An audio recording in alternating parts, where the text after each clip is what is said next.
Welcome to Penrose Learning, where we make understanding easy. You'll begin by ensuring connectivity and credentials are ready.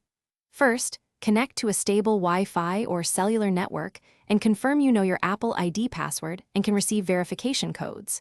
Next, back up important iCloud content, photos, contacts, iCloud Drive, and any device backups, so nothing is lost when you sign out. Once that's done, temporarily pause two-factor interruptions by having another trusted device nearby for codes.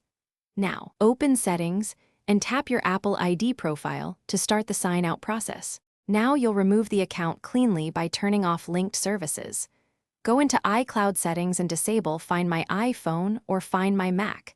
This prevents activation lock and is required to fully sign out. Then review the list of iCloud items and choose which to keep locally, contacts, keychain, Safari data, so you don't lose needed info. When you select Sign Out, enter your Apple ID password and accept the prompts to remove the account and its data from the device. Make sure you wait for the process to finish.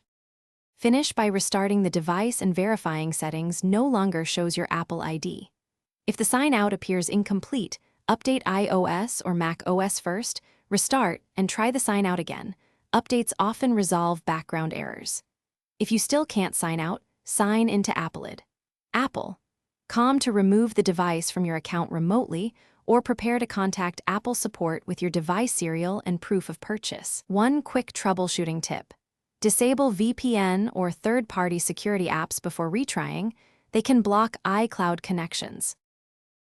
Thanks for watching. If this was helpful, leave a like and consider subscribing. See you next time.